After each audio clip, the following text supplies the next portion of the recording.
Dale was in charge of the copy desk, where the tension often reached its peak. And he was a well, how to put this? Dale was not a sort of warm and fuzzy person. He was awful. He was mean.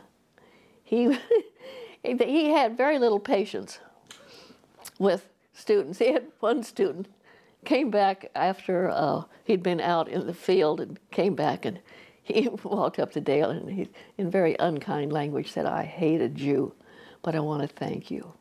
To Dale, that was one of the nicest compliments. Having it right was the requirement of everything, having it right. Later, when he moved off the copy desk and into the classroom to teach law and advise graduate students, he became, I think it's fair to say, much more beloved. Today we're going to talk about the tools that you're going to be using if you stay in this business the rest of your life. He was the first weatherman on KOMU. And at that time, the weather board was a blackboard, had a map of the United States on it with all the states. He thoroughly enjoyed it. He did a remarkable thing, which was, while working full-time, helping Joy to raise their daughters, he managed to somehow fit in a law school education and then became the journalism school's media law expert and became a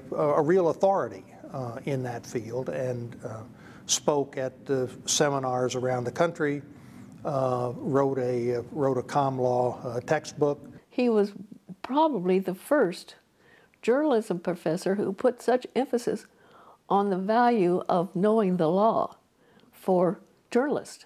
That was really his love. I don't think Dale actually tried many cases, though he was the Missourian's attorney, among other things. What he was a worker in the trenches, a person who taught the values of freedom of information and free expression and the First Amendment individually in the classroom and for a good many years to a lot of conferences of investigative reporters and editors. He came to be highly regarded by the IRE membership and was looked to as a reliable source and legal advisor on a pro bono basis. He was a great advocate, a great admirer of Justice Black of the Supreme Court, who is the First Amendment, was the real advocate of the First Amendment. And he had had a wonderful visit with Justice Black, talking about the First Amendment, freedom of the press, freedom of speech. That was Dale's, he loved it. Today, the University of Missouri and the City of Columbia lost a noted professor and former weatherman. Dale Spencer established a national reputation in the field of communications law.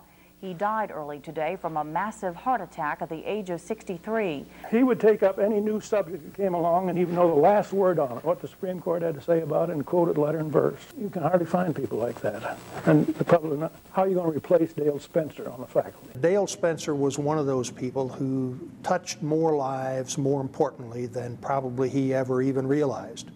And that's all for today on the television part.